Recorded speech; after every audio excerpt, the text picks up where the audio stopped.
It's time for the Car Doctor on AM 950 WROL. Got a car question? Call us at 617-770-3030.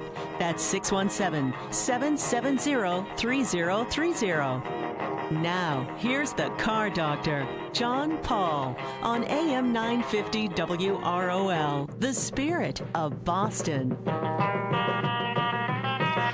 And good Saturday morning, everyone, and welcome to another edition of the Car Doctor program on AM 950 WROL, the spirit of Boston. My name's John Paul, the Car Doctor, here to help you with your car problems on this, Star Wars Saturday. May the 4th be with you. That is the stupidest thing I've ever heard. And then tomorrow's Revenge of the 5th. Oh, and Cinco de Mayo. And Cinco de Mayo. Yeah. Yeah, the whole, well, I'll let you know, at work today, from, I think it's 11 to 2 or 10 to 2, at our East Providence location, we're having a child passenger safety car seat checkup event. Star Wars inspired for May the 4th be with you. Cool. Are there people dressing up as... Oh, there are. There are going to be car seat technicians dressed up as Star Wars characters. I did not hear of this. Why would you? Well, I'm friends... Well... Because it's in the 4th. It's in the. What do you people call it? It's the in 501st. When you sense it in the. The Force. Yeah, it's in the Force. Yeah. Yeah. No. There's a group of people that Uber fans called the 501st Garrison. Okay. They're worldwide. Yeah. And the New England is the New England Garrison. There is another group out there that aren't as precise in their costumes, so that like the 501st is actually part of Lucasfilm, like it's sponsored by or approved by Lucas. This is fine. Just let you know. Yeah. All right. So if you need to have a car seat checked, then you're in East Providence today. Go into the AAA office. It's right off of Wampanoag Trail. Go have a car seat check. Go into the office next door. Take pictures. Do all kinds of stuff. All those things. And coming up next weekend is Mother's Day. And before too long will be Father's Day. And with us on the phone is Richard Reina. He is from CariD. And Richard, you got any good suggestions for May the 4th Star Wars car-related stuff? May the 4th be with you, John Paul. Sure, we've got that rocket launcher that bolts right to the roof of your SUV to help clear Boston traffic and get you to work faster. There you go, or maybe a lightsaber road flare. There you go. I like that. How about a Darth Vader costume if you need to travel incognito? You know, if you are running from the law, or if you're just driving through one of those. Photo radar things, and they take a picture of you, and you go, "That wasn't me. I wouldn't dress up like Darth Vader." Even better thought. Yeah, there you go. But let's talk about who you work for before we get into a little bit more particulars. But tell us about what you do. Absolutely. First of all, John Paul, it's great to be back on your show with you, and I work for the website CariD.com, which is your one-stop online shopping place for everything automotive. We carry everything from all kinds of interior and exterior accessories, performance add-ons. You can go faster through Boston traffic, lighting upgrades, LED lights, and so forth, wheels and tires, of course, body parts, audio systems, and of course, everything that you might need to repair and maintain your car to keep it on the road. Yeah, you guys really do have an unlimited inventory, and just coming in this morning, I was sort of noticing some cars that were parked, and these were cars that were probably 7 or 8 years old, and I was looking at the headlights on the cars, and some of them are sort of starting to look frosty white a little bit, and you guys have everything from kits to replacement lights. Absolutely. And, that's one of those things that bugs me because that's a supposed improvement in our industry, going to these high-tech lights and these streamlined lights. You and I think, are old enough to remember the days of the sealed beam headlight, the 5 3/4 inch and the 7-inch round lights. And every time a light burned out, John Paul, you replaced the entire assembly. You got a fresh piece of glass. And now that's not the case today. And as you're pointing out, these plastic lenses, they're exposed to UV rays. They're exposed to the salt spray and sand spray in the winter. And when these things cloud over, not only is that unsightly, but think about what that does to your safety. Because headlights help you see as well as be seen. And you may not really notice the effect from behind the driver's seat because it's gradual over time. But there's really a significant loss of light output. And again, it's a safety matter.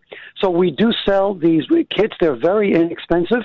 I think under $20 gets you a headlight restoration kit with a polish and polishing cloths.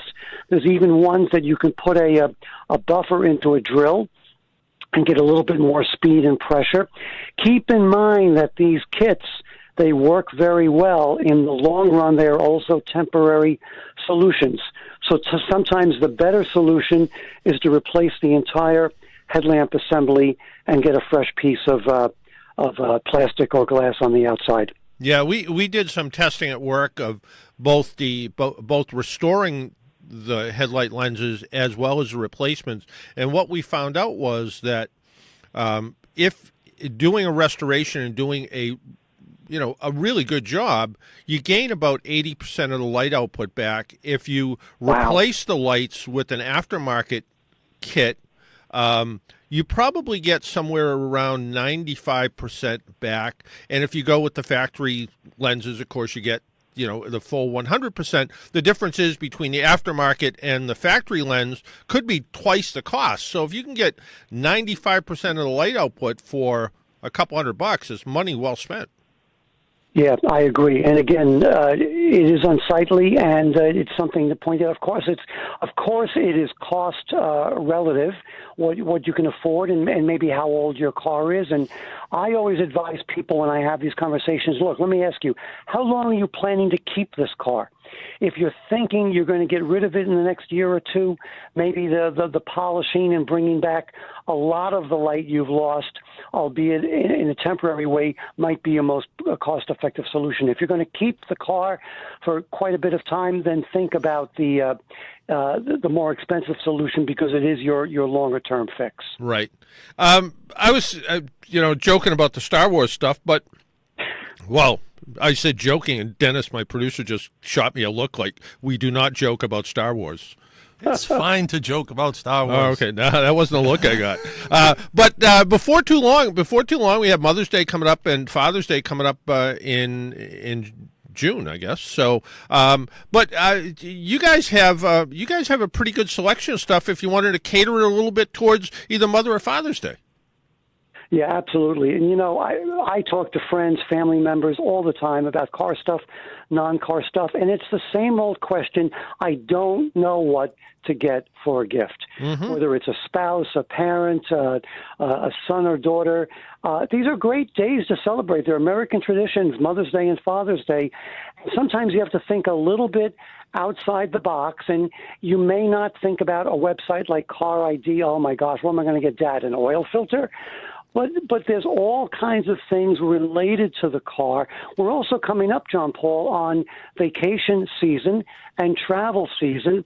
And one of the categories I like is our recreation category, where you can get everything from storage boxes that go on the roof of the car to what I really like are these tents that attach, if you're a tenter, if you're a camper, these tents that attach to the back of your SUV and kind of enclose the open hatchback area. And it's a really neat, nifty, convenient way. Again, if you're into camping, you're into that kind of thing. Yeah, and that really is, and you're sort of making that camping experience a little bit easier. I remember years ago I had an old motorhome, so it was sort of like owning an old car and an old house at the same time. Not two good combinations. But I remember there was a young couple that pulled up next to us, and they were camping in the traditional sense with a tent, and everything they had was brand new. After about 90 minutes of trying to assemble the tent, cursing at each other, they finally threw it all back in the car and drove away. So you get one of these kits that sort of unfolds from the back of your SUV, half your work's done for you. Yeah, absolutely. Another thing, I mentioned storage units for the roof of the car, and you see these hard shell cases, and I think those are really fantastic. But a solution I like even better, and my son and daughter-in-law have one of these, are one of these soft-sided bags that are designed for the rooftop. What's neat about them, and they've got 3 kids of their own, so you can imagine how full of stuff their house and garage is already, is that the soft-sided rooftop box folds down to nothing when it's empty, and it's a lot easier to store in their garage. And it holds really just as much. Yeah, it really does. And for Father's Day, if you're thinking about buying, some tools or something, you guys have name brand tools like DeWalt and OTC and others, right? We've got all that name brand stuff on our site, not just tools, something that, again, I've had recent conversations with some friends who've said to me, oh, my dad or my brother or my spouse, whatever, has all the tools he needs. Think a little bit outside the box. One thing that a lot of guys don't have are these utility carts, which are very handy. They not only store some tools, and who doesn't need some additional storage space, but the cart is neat because you can load up the cart with tools and then wheel it to, let's say, where your car is, which might be outside the garage, and then you have the tools you need right there in the cart. Do the job you're doing on the car, and then wheel the cart back. It's one trip out from the garage and then one trip back in. I saw something. I was in New York for the auto show a couple of weeks ago, and I was looking at I think it was the new Jeep pickup truck, and they had it all fitted with all of the Jeep available options. And one thing that I hadn't seen before was these sort of slide-out bed drawers. But you guys have those too. So if you want to turn your pickup truck and make it more organized and make storage, you guys also have the slide out bed drawers and slide out shelves and all that sort of stuff that you can mount in a pickup truck and make it a lot more useful. I'll tell you a quick story. I was happily shocked when we took on those products. I actually said to myself, and I'll admit I'm not a pickup truck owner, I said, who's going to buy these? Those things have become one of the biggest sellers on our website. Apparently, pickup truck owners love them. They find them extremely convenient. They take away minimal space from your pickup bed, so you still have most of your full utility with the pickup truck. But with the sliding feature, you can put things in those drawers, and those slides can also help facilitate loading and unloading the pickup bed. So again, those things have taken off. They're a little bit on the high end as far as a pickup truck accessory goes, but that has not diminished their appeal to the public. And I'm glad to know you were down at the New York Auto Show, John Paul. Did you go to a Yankee game while you were down there? No, I did not. Oh, I see. I was at the show also, and that Jeep Gladiator, I was completely knocked out by that. I think Jeep is going to sell every one of those things. I think the factory is going to have to go into triple overtime to build enough of those Gladiators. Yeah, I absolutely agree. And if you have a car that's maybe 5 or 6 years old, is starting to look a little shabby on the inside, replacement floor mats can make a real difference. And if it's even a little bit more worn than that, your website has you can get the factory carpet, right? You can get the factory carpet. You can get that in the factory color. You can change the color up. The whole floor mat category, which is one of the things that we've carried the longest, has again exploded with options. I mean, it used to be when I would speak to somebody about floor mats, the first question would be, do you want vinyl or do you want carpet type of floor mat? The vinyl mat is more of the utility. Think the WeatherTech, and we've all seen the WeatherTech ads. It's a phenomenal floor mat. There are other brands similar to that we also carry. On the carpet floor mat side, the Lloyd's brand has been huge for us in different thicknesses, and the color choices on the carpet side is huge. But now we've got aluminum floor mats. We've got sheepskin floor mats. So really, the options have just exploded in that regard. Let's not forget, John Paul, you mentioned Mother's Day and Father's Day. We haven't talked about moms a whole lot.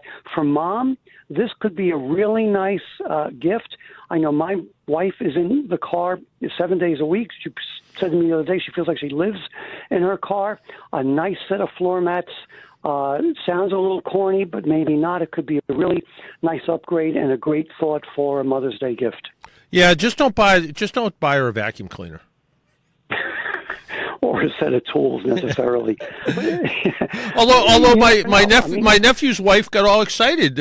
I think last year when he bought her her own cordless tool set. So she was all excited by that. So. No, that's great. Actually, my daughter-in-law loves. We've done a couple of projects together, and she's pretty good with the tools. So yeah. But vacuum cleaner. I may have made that mistake 35 years ago or something, but we'll leave that for another story. But yeah, it's amazing. And I had somebody write into me, and I think they had a Toyota Prius or pretty plain car, but they wanted to see, is there a way that they could make it unique? And I actually spent probably about 15 minutes on your website looking at.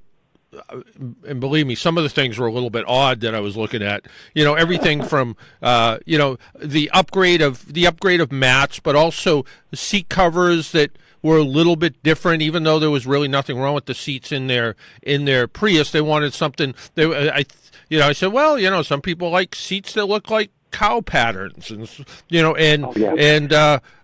just some functional upgrades, but a lot of different appearance upgrades.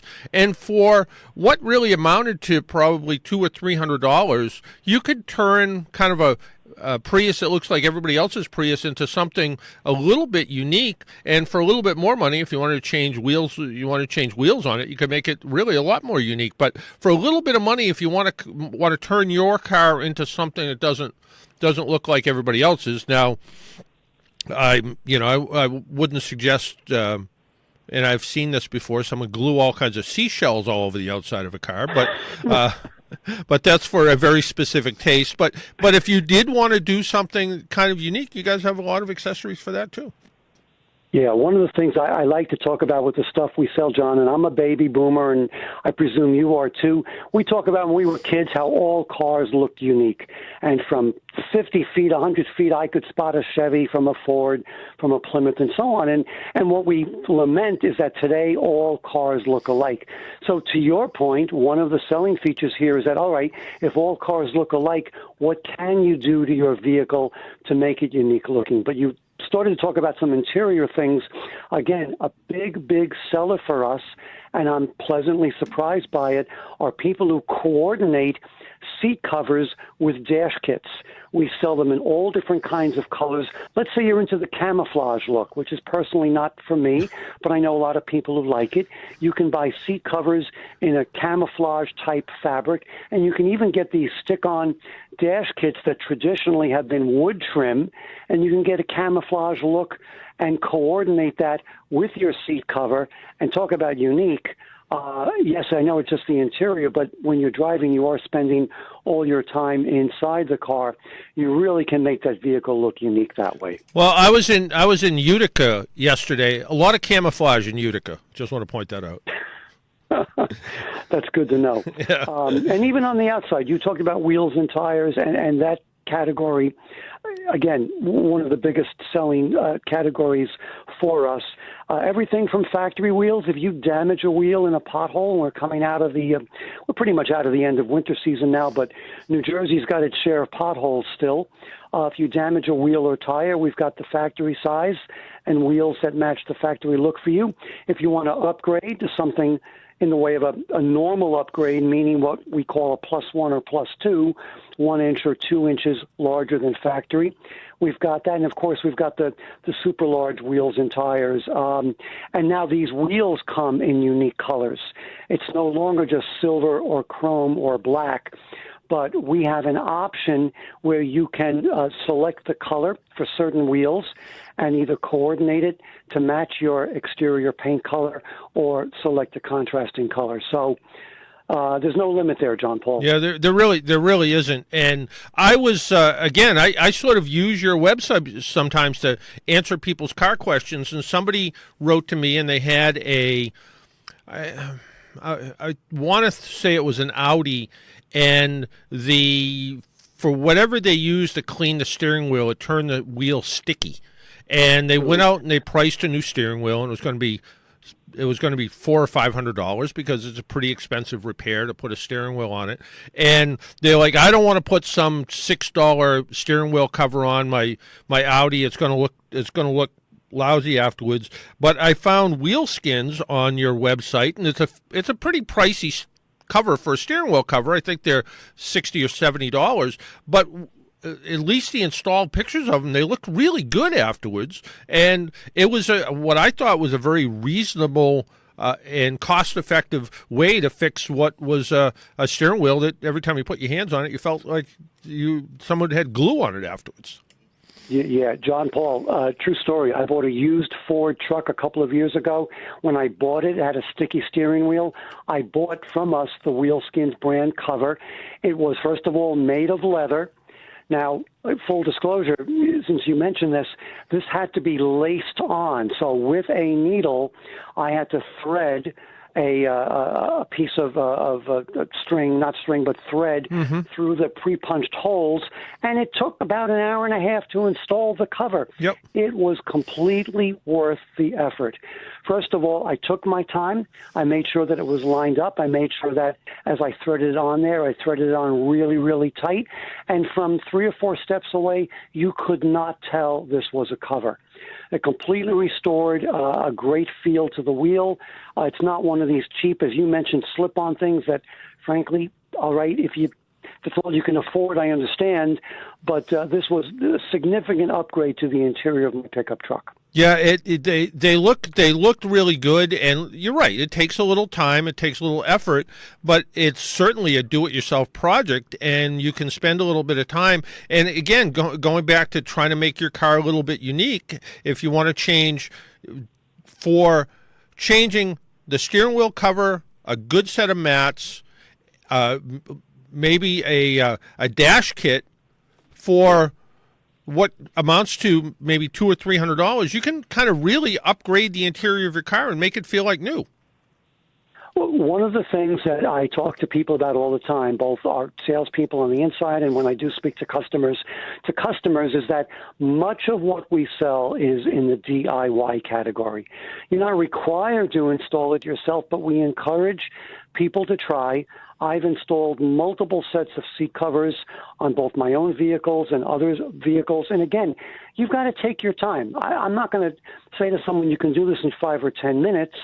It might take an hour or so with a 3-row minivan to put on a full set of seat covers. But if you take your time and really tug on those covers to make them taut and make those straps as tight as you can, again, from 5 steps away, you cannot tell that they are covers. So the DIY aspect is a big part of this. I think that's part of the appeal of a lot of the things that you're talking about in making the inside of your car unique. And that's part of the cost savings. When you look at the price online, once you get that item, you're likely, or we're encouraging you, let's say, to do it yourself rather than spend the $50 or $100 or even a couple $100 to have somebody else install something that, frankly, you can install yourself. Yeah, it really does. And I know the Wheelskin one, they even have a video that you can sort of watch someone how to do it, so you make sure you do it right the first time. The younger people I work with are amazed. I've been doing this professionally. I don't want to say for how long, but it's been more than a couple of years, and I still rely on YouTube videos to give me hints and tricks and maybe discover a new way or a faster way or better way to do something. And so that's been a revelation. And again, we encourage people to seek that kind of information out because, there are some better YouTube videos and some less good ones out there. But if you spend a few minutes looking around, you can find something in a lot of cases in the way of a video that will help give you some installation tips and tricks. Oh, yeah. I mean, you're right. There are some, and I certainly look at some things that I'm not familiar with, and I go and see what people do and how they do it, and sometimes I find some little tips and tricks as well. It always helps. It's always beneficial, and it's always good to be able to see this kind of information and find and see what you want to do with it afterwards. Looking at the different things you can do to your car, and I read something just the other day that in a lot of cases, people spend more time in their car than they do in total when they go on vacation. People are spending a little. I think it was a little bit more than 2 weeks in their car when you total it all up. And people sometimes, if they're lucky, they're able to take a 2-week vacation. But if you think of the amount of time you spend in a car, like you said, your wife is in her car 7 days a week. Your car becomes really more than just functional. And I was at a conference yesterday when I was up in Utica, and it was talking about, among other things, autonomous vehicles and ride, and what's going to turn into more vehicle sharing. And maybe because of my age, I'm not sure that it's going to be as big a deal as people think it's going to be, because I think people just are very passionate about their vehicles. Even younger people, once they finally get their car, and they're maybe a little bit slower to get into car ownership because people have picked them up and dropped them off, and maybe they use an Uber bike or a Bird scooter or something to get around town. But they also, once they get their car, they actually start to really like having a car and really care about it. And I hear younger people now going, I love my car. So I think when you look at all those things and you look at wanting to take care of it and doing some things with your car, sites like CariD are really, really, besides beneficial, it's actually a learning experience too. There's a lot of things you can learn, and the folks that answer your phone are not just order takers; they actually know what they're talking about. Oh yeah, we're proud of the fact, John Paul, compared to a lot of our competition out there, where you cannot get a live person on the phone. We have a full staff, and they're based in New Jersey. So we've got folks who are informed. I've helped train them with their knowledge. It's not a high-pressure type of environment where if you call in for some information, we're hitting you over the head to make the sale. But if you need advice or a suggestion, we've got a lot of great people on staff, and that includes sales and customer service. Let me brag about one other thing, because on our website, we've got a link called Helpful Automotive Articles. So this is completely free of charge. You don't have to be a customer to read articles, some written by me, some written by some other staff writers we have. Some of these articles are DIY. We've got videos, product video reviews on our website. All this information is free. Whether you buy from us or not, we really think that an informed, educated customer is a better customer. And just to your point, and it was an excellent point you just made about as younger people eventually do buy cars, and they're realizing and understanding the freedom and mobility it gives them. I really get a kick out of going to a show, and I was at the New York Auto Show also a couple of weeks ago. You have this dichotomy where you hear all of this talk and you read these articles online and in newspapers about the coming of autonomous cars and this technology and ride sharing, yet auto shows are more highly attended than ever.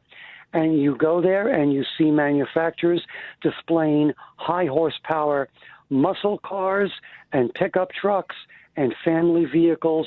We are very, very far from the death of the individually owned and operated automobile in this country. It's eventually coming, but it is not going to be next year. Yeah, it's not. Yeah, it's absolutely not going to be next year. The idea that on Saturdays and Sundays you order up a pickup truck, and on Mondays you take the train, and on Thursdays you take a bicycle, and then back on Friday night you take an Uber, and you don't own a vehicle.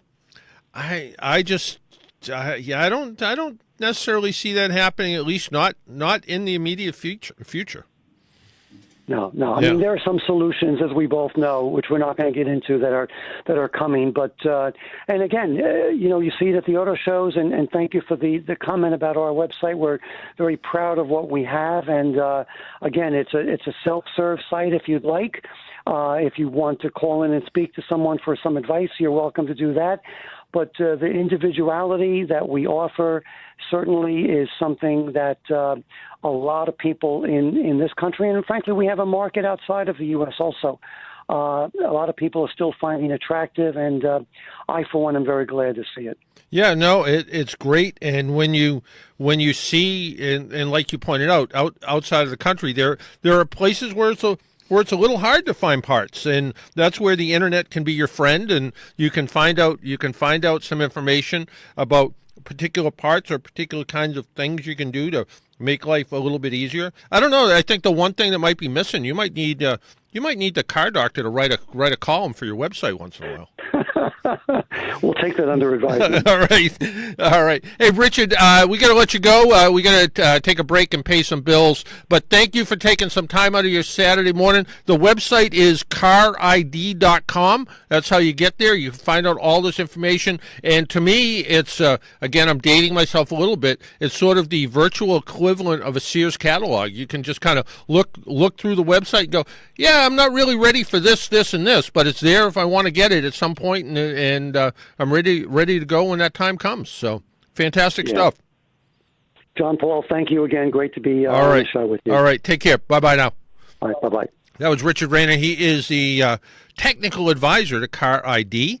And we need to take a break, pay some bills. My name is John Paul. This is a Car Doctor program. When we come back, we're going to talk about the car that got me around last week, a Buick. Yeah, that's right, a Buick. And might play a little bit of trivia, too. My name is John Paul. This is a Car Doctor program on AM 950, WROL 100.3 FM, or WROLradio.com. Tap that app. We'll be back in a minute.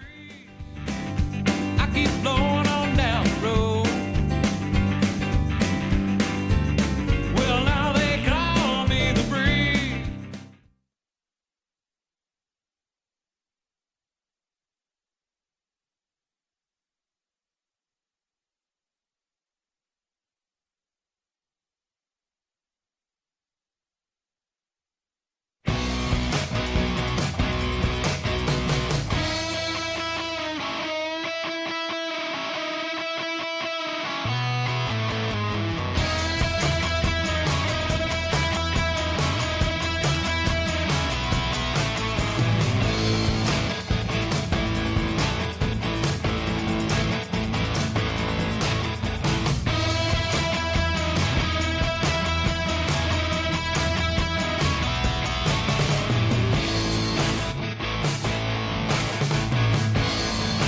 And welcome back to the Car Doctor program on AM 950 WROL, the Spirit of Boston. Well, I got to drive a Buick. And I told people that. And people said, Buicks are for old people. Now, I am an old people, so... but this was a pretty unique Buick. It was a Buick Regal TourX. So, say station wagon.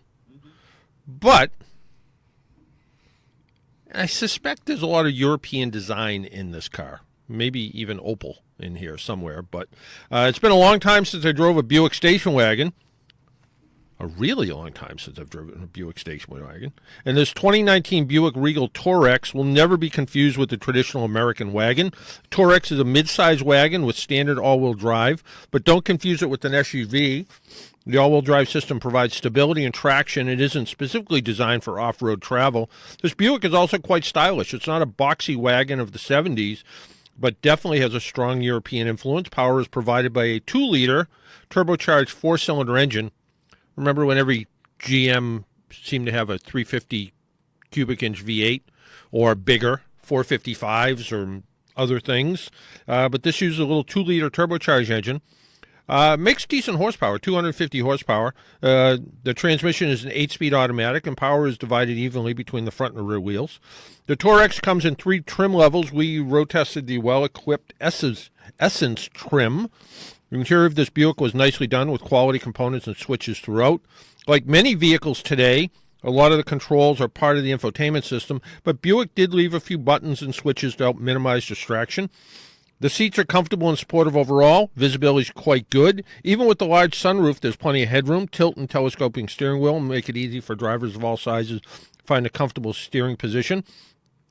The TourX isn't quite as tall as an SUV, but a bit taller than the typical midsize sedan, which translates into a vehicle that's easy to get in and out of. The cabin felt comfortable and roomy, even with the sloping rear roofline. The cargo area is not quite as spacious as a midsize SUV, but with the flat folding rear seats, it'll be able to easily accommodate trips to the home improvement store, a weekend of camping, fishing, or antiquing, should you want to go antiquing. Our top-of-the-line TourX also had all the advanced driver safety features, such as automatic emergency braking, lane departure warning correction, smart advanced cruise control. The collision warning system will even detect a pedestrian crossing the street, which is important because some pedestrians don't always pay attention.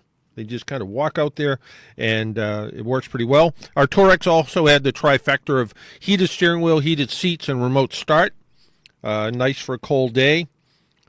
Still cold days. There's still days that I walk out of work and people have their cars started with the remote start because it's still a little chilly. On the road, I wouldn't call the TourX a sport wagon, but it's comfortable with secure handling. The ride is definitely biased towards comfort, but that big floaty boaty ride of old Buicks has been replaced with a package that feels confident without being harsh. I don't drive General Motors cars that often, but the steering on this Buick is nicely balanced. Light at low speed, firms up nicely at high speeds, providing accurate feedback to the driver. The 8-speed transmission shifts smoothly and seems in perfect harmony with the 2-liter engine. Fuel economy during my road test averaged about 27 miles per gallon, according to the onboard computer system. Speaking of which, we are going to be doing some testing at work, and we're actually going to on a chassis dynamometer out in our California test center, so I probably won't get to go. I'll probably just get to review the results. But we're actually going to do real testing on fuel economy, the real fuel economy versus the onboard computer system readouts. So we're going to use a special type of fuel, because gasoline can vary fuel economy. So we're using special test gas, and we're going to measure how far that car goes on a gallon of gas on a dynamometer and what the real mileage is versus what the computer readout, which most of us think is somewhat optimistic.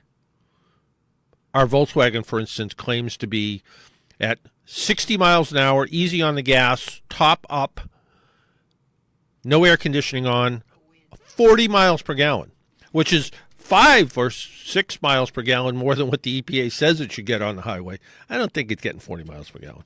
But the computer tells me that, so it makes me happy. The Buick TourX is a nice alternative to an SUV and European competitors such as Audi and Mercedes. It's stylish, good looks, versatility. For buyers looking for a little something extra, they should take a look at it. Fuel economy, according to EPA, 21 city, 29 highway. Crash test, too new to be tested. Base price, about $29,000. So if you want something a little bit different, and if you want to fool the valet or whoever, like the commercial, yeah, I'm in the Buick. I don't see a Buick. Yeah, because it doesn't really look like a Buick. It's a pretty nice car. Two things. One, I wish GM dropped Buick and kept Oldsmobile. I missed the Cutlass. Cutlass was a good car. Not the later Cutlasses. I don't know why. 70s. I don't know why a lot of things with GM. Yep. Saturn, I can understand. Saturn never made a nickel. No. And for the first 10 years, they basically sold one car.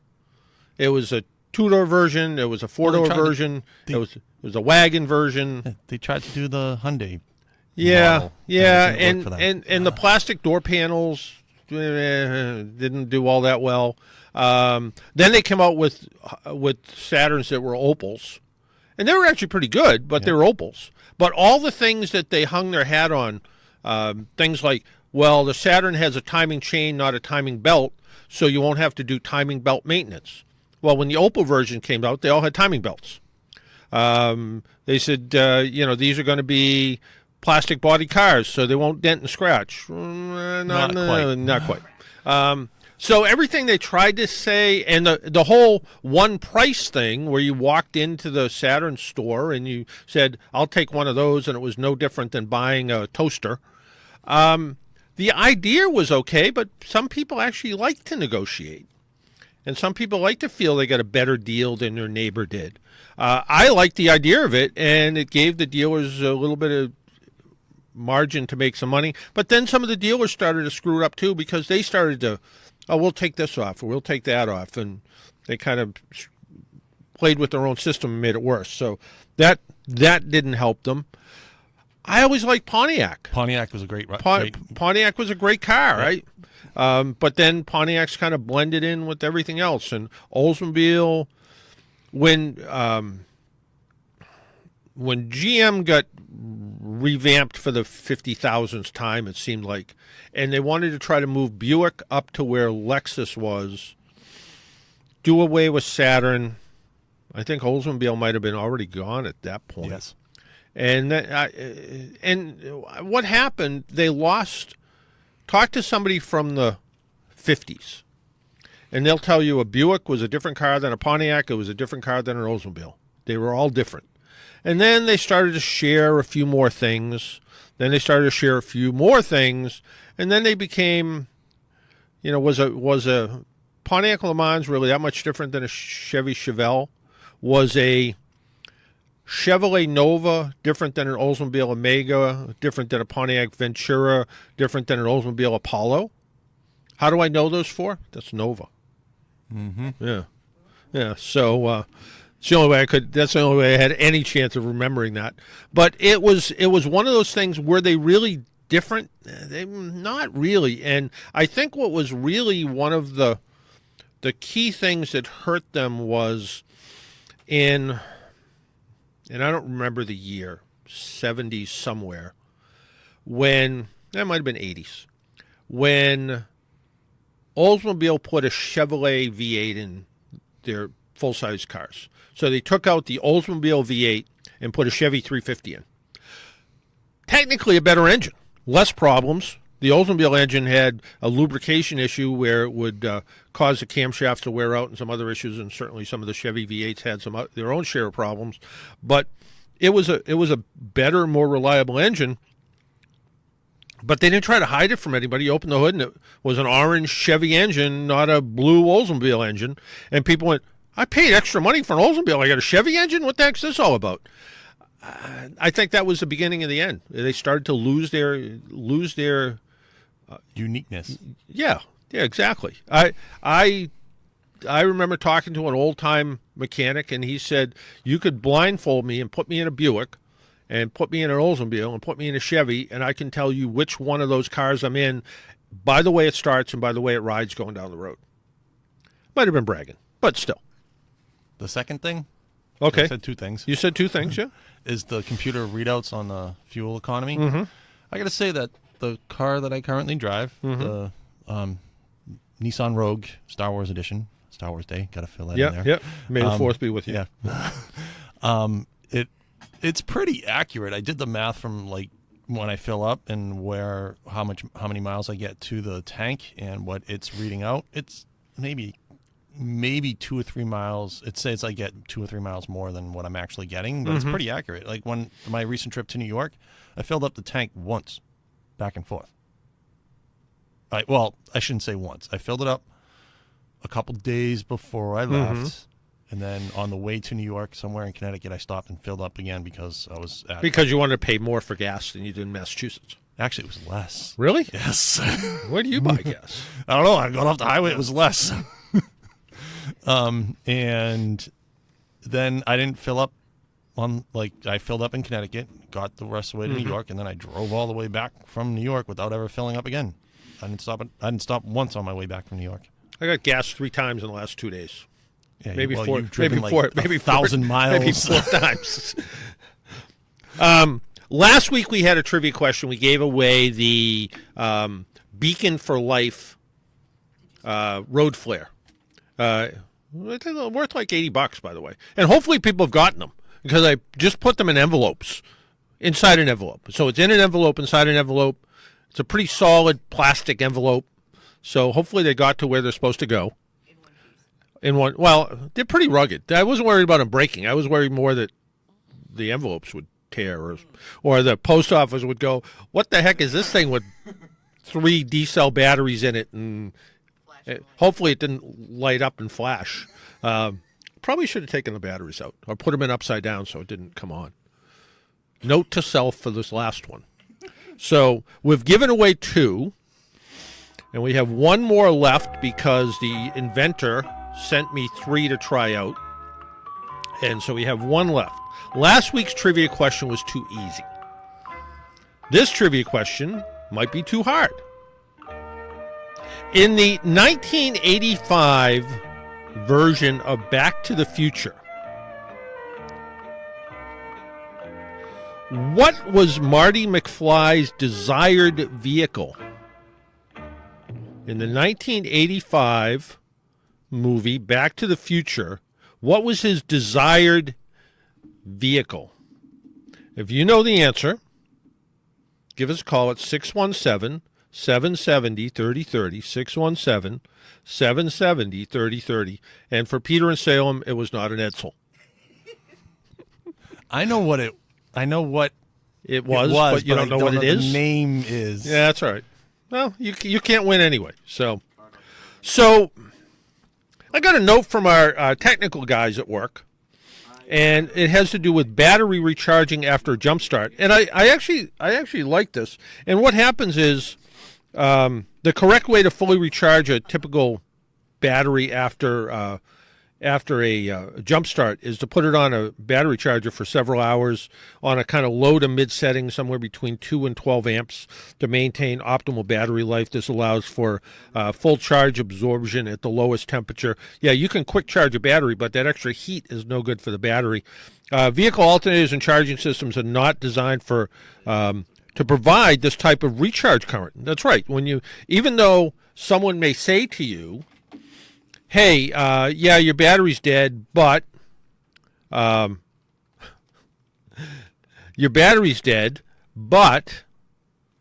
just drive around for half an hour and it'll charge back up. That's not really true. That's not what the alternator is really designed for.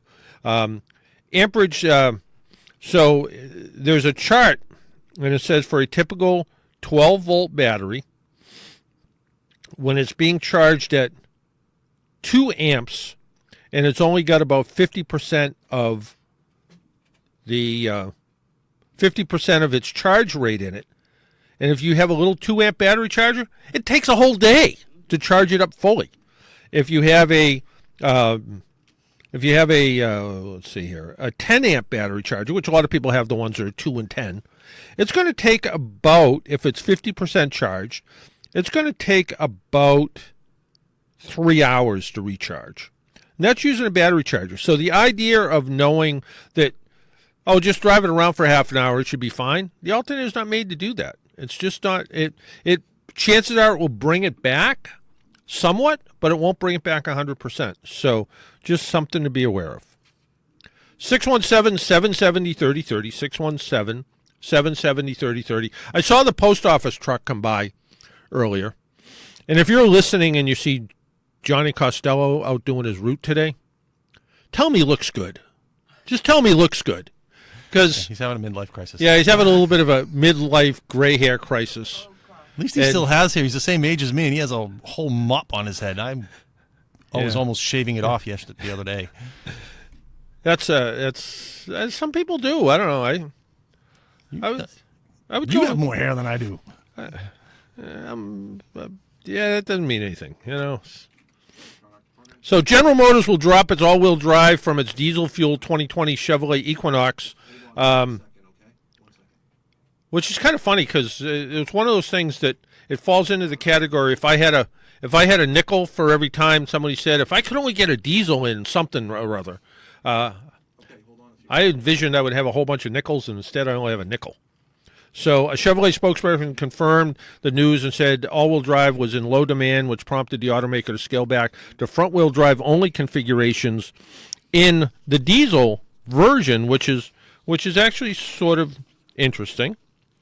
And Mazda, so the diesel didn't go over that well in an all-wheel drive version, and Mazda said, we're going to do a CX-5 signature diesel, joins their lineup. And this is from the Diesel Technology Forum. We've had these folks on before. And they said, today marks a good day for consumers who demand fuel efficiency, spirited driving performance, and no compromise on vehicle utility. The 2019 Mazda CX-5 signature diesel compact SUV joins nearly 50 other diesel-powered choices for American consumers in 2019, just not an all-wheel drive Terrain or Equinox. Mazda's Skyactiv suite of technology is a great example of why we must value customer choice and energy efficiency or whatever it takes. Customers choosing the CX-5 Signature Diesel will get to experience Mazda's commitment to inspired driving performance with the diesel. What's sort of interesting was Mazda's had this diesel for years. In fact, I saw the diesel engine in a Mazda 6 that was not for sale. It was just sort of showing up somewhere. So, you going somewhere? No, just checking. I need to stretch every now and then. I am a human. I understand. I'm going to physical therapy. You know, I've learned about stretching. I'm not doing anything about it, but I've learned about it. Let's see. Where do we want to go? You pick them. Line 2. Line 2? David and Needham. David. Good morning, John. How are you? Good. How are you? Very well, thanks. I'm not sure if I get the right one on this baby, but for the answer that you're looking for. Yep. Was it the DeLorean or no? No, the DeLorean was the car that got him to the future or the past, but it was not. Okay. But it was not. Yeah. Nope. But good try though. Okay. What do you want? The one that you got him back from the future? No. You get a one shot. You get a one shot at this today. But good try though. All right. Okay. Take care. Take All care. right. Bye bye. Well, let's go up to Salem and talk to Peter. Peter. Hello, John. Hello, Peter. It was a Buick. No. No. No. Oh, I thought he was driving a 49 or 50 Buick convertible. No, that isn't one. That isn't. No, this was in the movie, and I'm just going by something that says fun trivia about movies and cars. So I'm gonna go with their answer, but it's Okay. and the question or the way they have the question worded is what was Marty McFly's desired vehicle in Back to the Future 1985? Ooh. Yeah, so what was but good guess though. All right. I right. know he was driving a Buick, John. Yeah, well, that wasn't his desired vehicle. It was not. It was not. Dennis knows. Okay. All right. You take care, John. Thanks, Peter. Bye-bye. Bye-bye. Let's see. Where are we going now? Let's go to Brian in Quincy. Brian, is that you? Brian? Brian? Hello, Brian? Brian? Yeah, there we are. There we are. Morning, John. Good morning. Is it a Toyota SR5 pickup? It is. You are absolutely correct. It is a Toyota pickup truck. It was a black Toyota 4x4. It was driven on the bed of a truck transporting it to the Statler dealership in Hill Valley, and you could tell it was a 1985 because it had, according to this article, a solid front axle. So 85 was the last year for a solid axle, and it also had EFI stickers on it, and it was the first year for fuel injection. So somebody a whole lot smarter than me stopped frames in this and looked and found out what it was. But you are absolutely right. How did you know? Excellent. How did you know? Was it the internet that helped you? I will be honest. Yes, it was my friend Google. Google's a friend of mine as well. So yeah. So stay right there. Stay right there. Dennis will get down your name and address, and we'll send you out a beacon for life. Sounds good. Thank you. Thank you for listening. All right, Dennis will do that, and I will do. I'll do this. Let's see. Dennis is making phone lines go on the air. There we go. That's better. Well, did you want to buy a smart car? A smart EV, maybe? Well, you're not going to. The decision, according to Mercedes-Benz, holds for both the U.S. and Canadian markets, has to do with what the company says, high costs for a low-volume vehicle. So they've decided to, and I'm reading this. I only read them. I don't write them. Daimler has decided to pull the plug on the smart car. Really? That's what it says. Wow. Yeah. Well, they're only electric now. No gas engines. And they're saying it costs too much to make. So it doesn't affect the arrival of a new little car that's going to come in 2020, but it's they say it's a high cost. The availability of service and replacement parts at dealership. The Smart brand will continue in Europe, China, and other places in the world where apparently it makes more sense. But Smart went fully electric in 2018. The Smart EQ for 2 remains on sale for a few more months and starts at about. See, the problem is, it's a little tiny car with a somewhat limited range, and it's $25,000. $25,000 is a lot of money. I don't care what anybody says, especially for a car that has somewhat limited ability. And even when you get all of the when you get the $7,500 energy credits and all this, it still ends up being kind of expensive. So on the retail level, the Smart brand has slowed to the sales numbers of an exotic car, according to Automotive News. Mercedes sold just 1,200 Smart EQs for 2 in 2018. So it was a fail. I don't want to call it a failure, but it wasn't well designed. It should have been a diesel, because that would have made more sense. The gasoline engine on the first Smart cars required premium. So you got a little car with a little engine that needed premium gas to make it run right. So it didn't make a lot of sense. I liked them. I thought they were kind of cute. But then again, I like weird little cars anyway. So Fiat is recalling about 25,000 2019 Fiat 500Xs and Jeep Renegades, a subcompact SUV, to fix an issue that could prevent their airbags from deploying correctly. According to the information filed with NHTSA and published last week, the 500X and the Renegade could house bad software for an occupant restraint controller. The total of 24,000 crossover SUVs are affected, nearly all of which are Jeep Renegades. The faulty software could send bad signals to the processor, which in turn could disable certain passive safety features. According to Fiat Chrysler, what exactly the ORC may shut off was not listed in the NHTSA findings, but passive safety is defined as baked-in elements such as airbags and restraints. The problem arises after certain diagnostic tools are sent to the ORC. When the ORC sends the information back, it has problems with memory and so forth. So without the passive safety features working as intended, the risk of injury climbs. So bad things can happen, I suppose. Our phone number is 617-770-3030, 617-770-3030. We have a couple lines open if you want to join us, like Rick from Boston is joining us right now. So, Rick, I was on my way to do The Answer on Wednesday, and I heard you call into Joe's show. Yeah, I call in and I talk to them a couple times a month. Yeah. Yeah, no, I was tuning in, and I heard I heard your voice and said, "Wait, I know him." I think that was Tuesday that I called. Maybe it was Tuesday. Commenting about a couple historic errors. Oh yeah. And that I don't mean to put them down or anything like that. It was just that I'm a history nut. That's okay. That's all right. Yeah. Nothing wrong with that.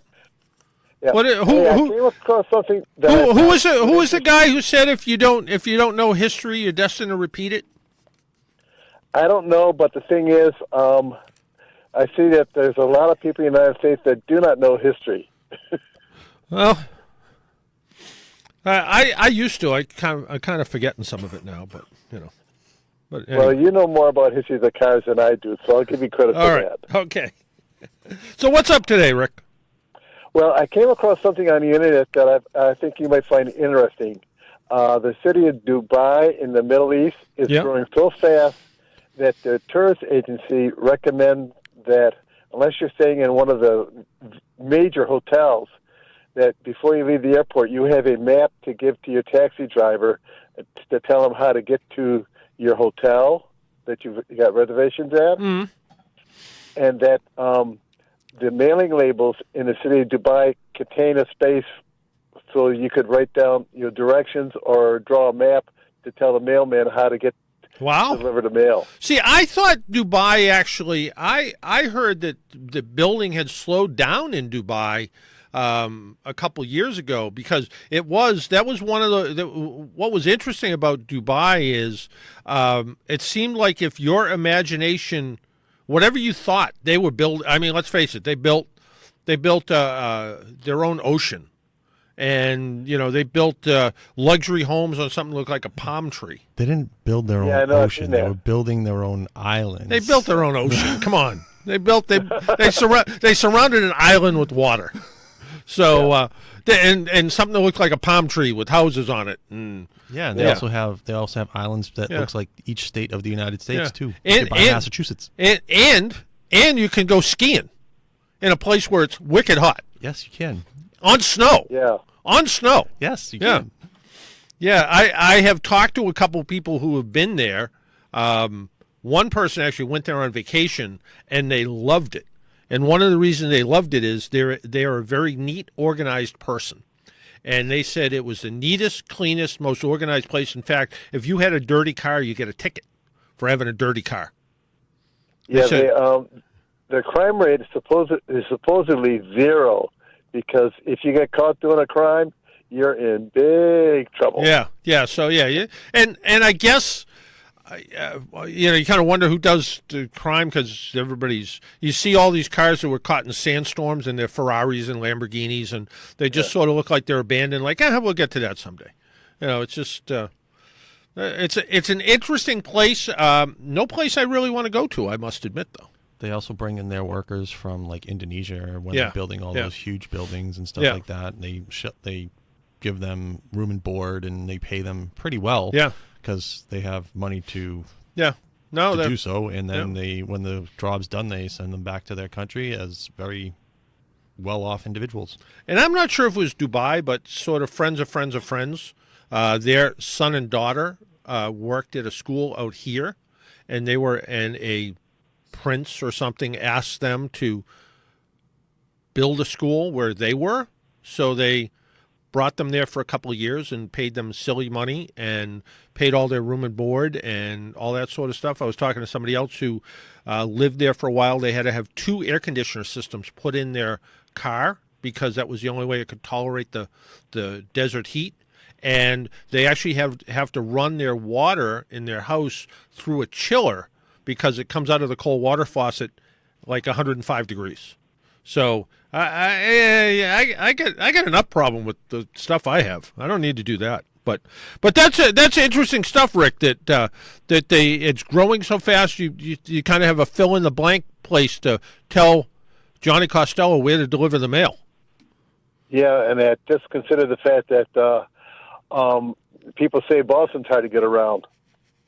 Well, they have a map of how to get there. Well, Boston started with cattle paths and the roads, and then they kind of turned them into roads, and then they paved them and turned them into more roads, and which is why GPSs don't work in downtown Boston very well. That and other things, but yeah.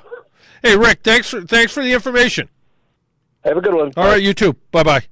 617-770-3030, 617-770-3030. You going to Dubai soon? No, I have family who I'm just to let the listeners know, I'm half Arab, but I'm also half Irish. So I have relatives who live in that region, and they vacation in Dubai often.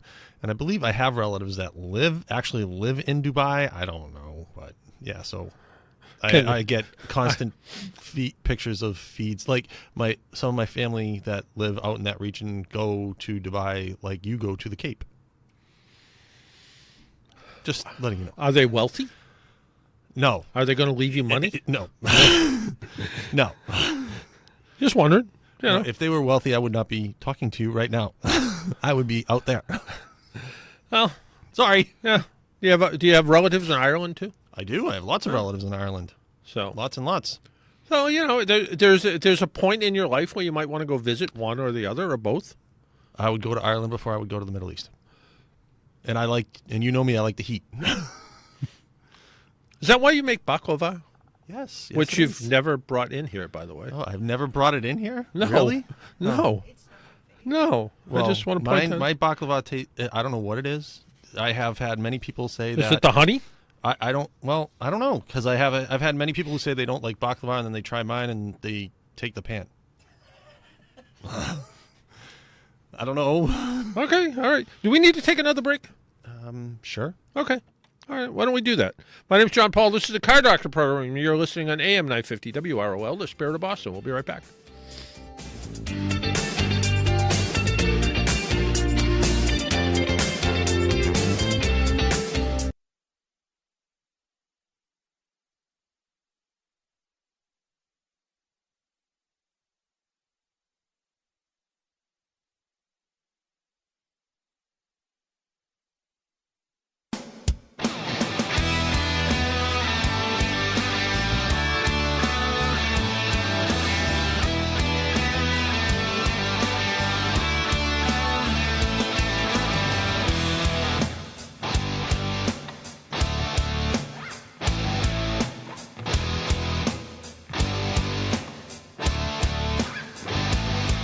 And welcome back to the Car Doctor program. Our phone lines are open at 617-770-3030, 617-770-3030. Do you own a Honda or Acura SUV, minivan, or pickup truck, or sedan?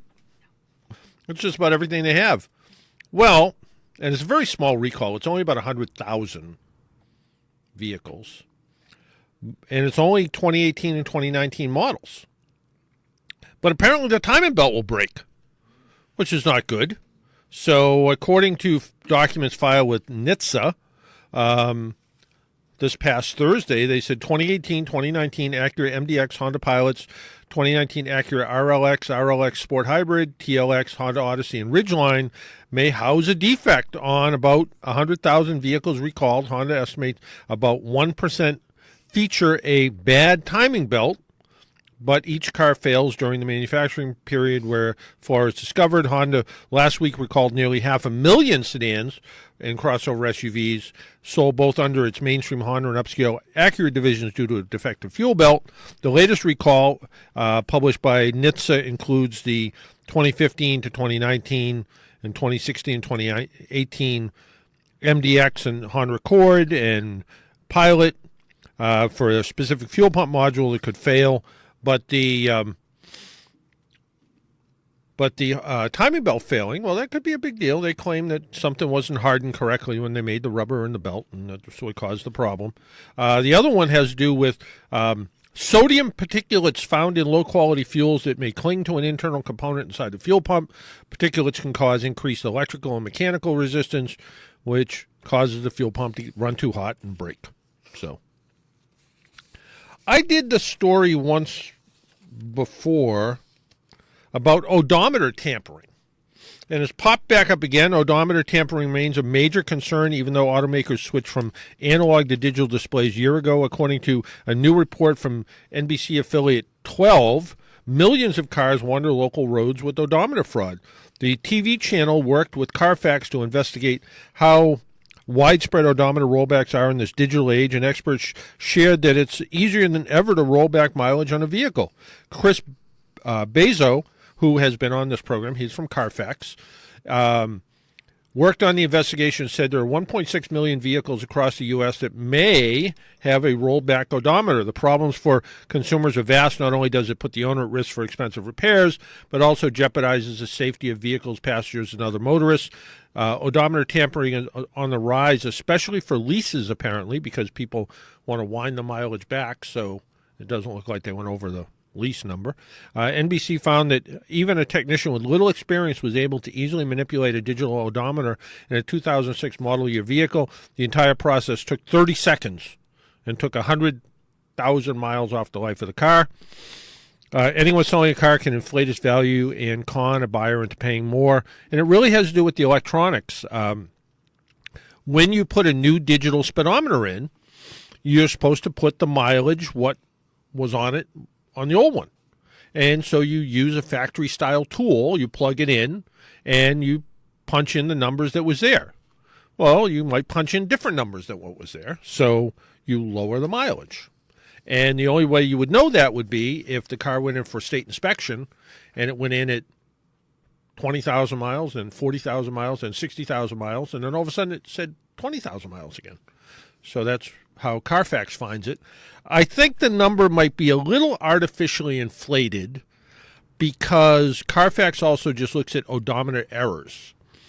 And that can sometimes be the car dealership sold a car and ran out and looked at the mileage on the speedometer and it said 38,000 and they wrote down 35,000 or they wrote down 39,000.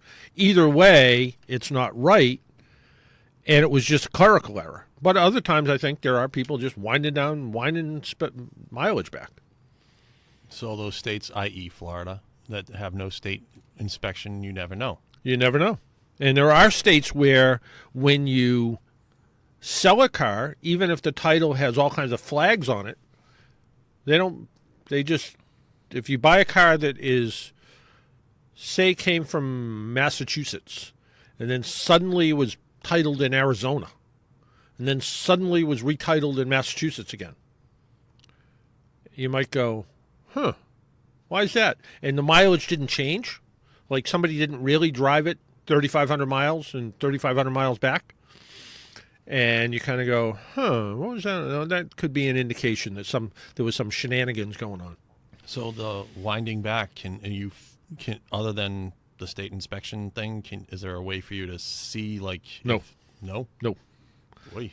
So, but if you look at a car that had high mileage, and now all of a sudden it has low mileage, and you look at things like, wow, the carpet's brand new. Well, why would a car with 20,000 miles have brand new carpet? Because they took out the carpet that had 150,000 miles on it. Or why did the rubber pad on the brake pedal that should have somewhere, even if the car only has 20, 30,000 miles on it, is brand new? Well, because the one that was there was worn out because someone was using it so much. Things like that. You know, you get in the seat and it doesn't feel like a 20,000-mile car seat. It feels like somebody's been using it as a taxi cab. Well, if you're buying it from a private sale, but if you go to a dealer, they do that stuff anyways. They want to make the car look. Yeah, but sometimes you have to be a little suspicious. Okay. Yeah, and sometimes what happens is the dealers get hoodwinked. Absolutely. I'm trying to use every old expression I can Absolutely. think of. That the dealer goes to the auction, they buy a car that's got 30,000 miles on it, come to find out it had 70,000 on it. And it depends how far back the mileage goes. You know, sometimes, people will turn back the mileage a little. Sometimes people will turn back the mileage a lot. So turning it, and sometimes it'll be done just for warranty. So a car will have a 60,000 mile warranty. It's got 75,000 on it. Somebody might tweak it back to 58,000 just to get that engine repair done under warranty. And no one, as long as that mileage wasn't recorded anywhere, no one's going to really know, and the work's going to get done. Is that right? No. Is it beneficial to the consumer? Maybe, but it's not the right thing to do, obviously. So we mentioned a couple times that I've driven a lot in the last couple days. I was at the Bristol Plymouth Vocational Technical High School down in Taunton, where there was a meeting, a chairperson's meeting, and that is where all the various chairs of the various shops get together. They're invited to dinner. We chat with the superintendent, and if anybody from the school committee's there, we chat with them and talk about what your specific shop's needs are, as well as some of their successes. So in the auto shop, they're actually in pretty good shape. They do need to think about updating their books. They use sort of one gigantic book for their students, and it's probably, it's 600 pages, big textbook. And to be current with the industry and also be compliant with the various rules, it can't be more than a couple of years out of date from the last time it was written. And next year will be the last year they can use it. So my push was to try to go electronic. So to subscribe to an electronic book, but also have, and the current thing in the schools now seems to be Google Chromebooks, and to get Chromebooks for all the students, just like they get textbooks for all the students that they give back at the end of the day, and a cart that the Chromebooks are on so they get to recharge, and they're secure. But what's nice about the electronic books is, unlike a conventional paper book, there might be a diagram, and that diagram might turn into a video. So you click on it, and you can actually see how something works or see how something's tested. And for teaching purposes, the quizzes and tests are all done electronically, and the scoring is a lot easier for the teacher.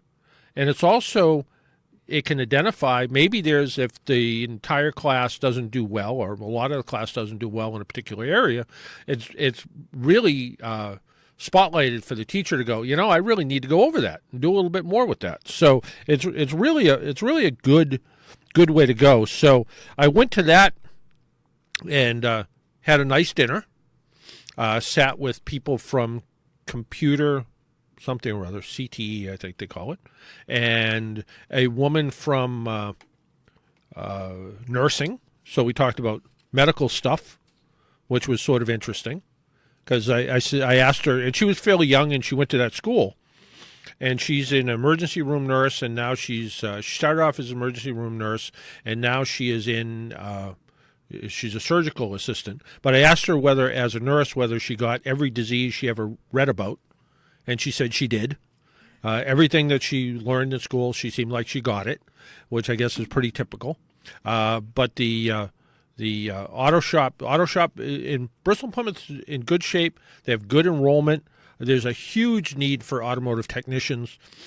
Some of the numbers that are out there right now say that in the next 5 years, 80,000 people will retire out of the automotive business to be replaced with 20,000 people. So even though the prediction is about self-driving cars and all of that stuff, there's still going to be people that need to fix them. And if there's a 50,000 technician deficit in 5 years, it's going to be hard to get your car fixed. And we'll have to wait and see. And part of it has to do, there's a lot of issues. Part of it has to do with tools. Auto repair industry requires a lot of tools and a lot of expense. Different than, and not taken away from carpenters and plumbers and electricians, but a lot of times a good electrician can carry a lot of their tools in a tool pouch or a backpack.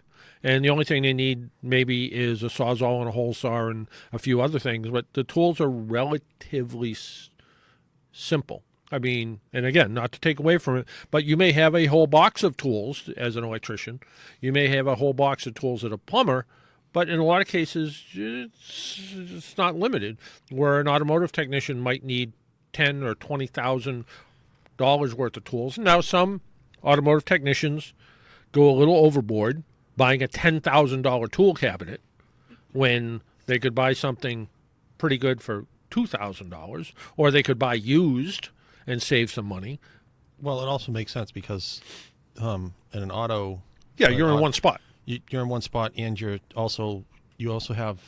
have to be an electrician because you have to know how the circuits run. So you have to have those tools. You have to have You have to be a plumber. Because you have to know hydraulics and all of that. Yeah, So, know all of that. Mm-hmm. Yeah, and the other issue is an old time issue that's been around forever, and it's called the flat rate system. The flat rate system, when you go to repair a car, if you work in a dealership and you go to repair a car, you get paid based on how long it takes to fix the vehicle. And it is, say you're doing a timing belt in that Honda. You get paid 3.5 hours to replace that timing belt. If it takes you 5 hours, you're going to get paid for 3.5. If it takes you 2 hours, you're going to get paid for 3.5. So it encourages people to speed along and perhaps make mistakes or be a little bit sloppy. The other thing the flat rate system does, it doesn't include overtime.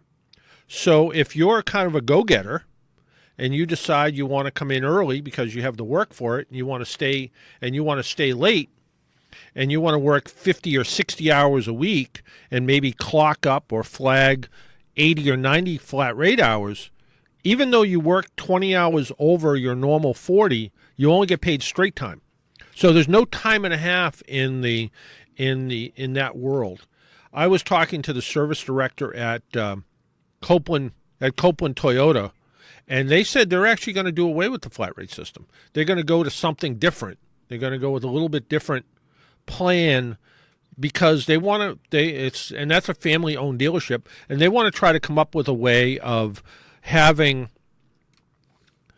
something that really gives their technicians a feeling of security that if business slows down, they'll still be able to get paid for it. So that's one of the issues. So that shop's in pretty good shape. This week, I'm at the New England Motor Press meeting for Tuesday night to see the all-new Jeep Gladiator up close and personal.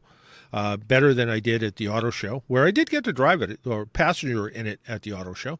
And then on Wednesday, I think I'm at Weymouth High School for their advisory board meeting, for their chairperson's meeting. And then on Thursday, I'm at South Votech for their advisory board meeting. So it's that time of year, the silly season of meetings and things. So it was good. And then after the Blue Hills meeting, I got in my car and drove 280 miles to Utica, New York, through what was probably the worst fog I've been through. I was out, took the Mass Pike all the way out to Lee, and then took a right, basically. And going over the mountains in the Berkshires, the fog was you see about 20 feet in front of you, and it was slowed down to about 15 miles an hour, just to be able to get through it, and that probably added an extra 45 minutes onto my drive. So I got into the hotel at 12:30, 1:45, something like that, and then got up the next morning for an autonomous vehicle summit that took place at Mohawk Community College, a great venue, by the way, that Ed Welch, who has been on this program, who does a car program on a station in Utica, set up, and I was one of the moderators for a panel. And it was a good time. One of the questions that came up, they had a senior law attorney from NYU Law, and liability came up. What would happen? Who's responsible for a self-driving vehicle when it gets into a crash? And it's still yet to be worked out. But it's sort of the question I asked was, Elon Musk this week or last week said our cars are ready to drive themselves in all circumstances. And then on their website, on their own blog, it says it's impossible for a car to completely be able to drive itself. So I asked the attorney, okay, Elon Musk says this, their website says this, or their blog says this. What happens? And he kind of tried to answer the question. Afterwards, he came over to me and said, good question. So I don't know if that really meant good question or you're a jerk. It's going to fall on the operator. It's gonna. Well, who's the operator? Whoever's in the car will be ultimately responsible. Suppose you're asleep. You're still responsible for the motion of the vehicle. I think you're right. It's like it's like ships. Like the captain of the ship. The cargo ships are basically autonomous right now. Right. And it's the captain's responsibility to make sure that ship does not run into any danger. So who's responsible when something happens on a ship, when an accident happens on a ship, who's responsible? I am. The captain. I'm the captain. That's why. But I want to take a nap and wake up in Florida. That's the risk you take. Well, speaking of the captain of the ship, I don't know. I have no segue. I have no segue other than go over to Paul Sullivan. You got any good captain stories? No, but I know who's responsible in that scenario. Me? The person with the weakest lawyer. That's right. That's right. Yeah. Very true. Yeah. Deepest pockets, weakest lawyer. Yeah. Yep. There you go. Yeah. Yeah. Because lawsuits. There is the worst billboard that I have seen. I don't know. I forget who the lawyer is. But he's standing there, it's on Route 95, right over the Rhode Island border. He's standing there with his arm around somebody and says, I got $1.3 million. And then like a couple weeks later, I got $345,000. And it's like, oh, come on, really? It just encourages people to sue each other. I know, it's crazy. That's how people think that they can improve their lot by going to court with a lawyer. Yeah, you improve your life with either lawsuits or the lottery. But like anything else, it cheapens the people that really do have who have a real claim. Yeah, it makes no one believe them. Yeah, I mean, a woman I work with, her daughter bumped someone in traffic. It was an older couple. They felt bad. They sent the older couple what do you call the fruit bouquet? One of those things, edible arrangement. Said, oh, we're really sorry. And then a couple weeks later, they got a letter from an attorney because of the apology showed They were guilty. Now, they were guilty. That's why no one will say I'm sorry anymore. That's right. You're not supposed to. In an official sense, anyway. Cops will tell you that if you get into a car crash, never say you're sorry. Right. Because then it's an admission of guilt. Yeah. Yep. It's too bad. Incidentally, I was in a fog in Utica once. Were you? Yeah. What happened? It's just a mental thing. Oh, all right. Yeah. Oh. Boom, boom. I like Utica. I got nothing. I got nothing after that. Had a Utica, whatever the minor league baseball team is, cap. Back in the day. Yeah. It's a pretty interesting city. I haven't been there. I think I was there once a long time ago. Yeah, and I stayed there when we were going to Cooperstown. I think. Yeah, it's a real weird. It's a real weird combination of like restored mill buildings, a real city kind of thing. Yeah, but also right outside of it, it's sort of a little bit less of that, and then way outside of it, you're in the country with dirt roads. Kind of like Worcester. Yeah, Worcester that turns into Springfield. Yeah, and then turns into something else. Albany. Yeah, I don't know. Whatever. Yeah. Utica. Yeah, I'm not good with my geography, obviously, because I'm showing up. I didn't even know where Utica was. It was my idea of Utica was take the Mass Pike to the end and go right. Now it's going to bother me because I can't remember the name of the team. Utica Blue Sox, maybe. Blue Sox. Might be. It might be. Yeah. All right. Well, I didn't even use my phone. You saw me. I didn't. Yeah, you didn't. You didn't. Yeah. No, what's kind of nice about it. It's even a little more so than Worcester. It's a real little city that has 3 TV stations, newspaper. It's a regular little city, which it's its own little metropolis.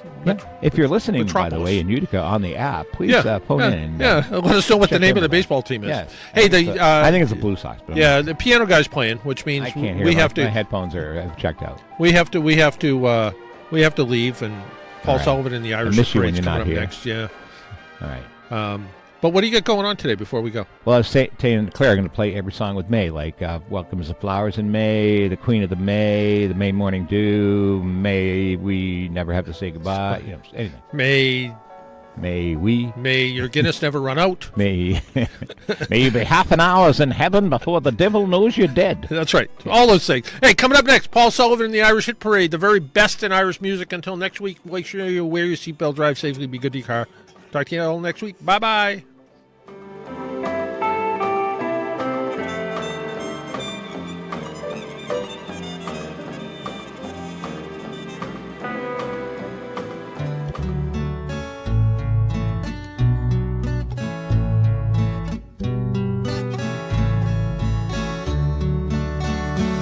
As I walked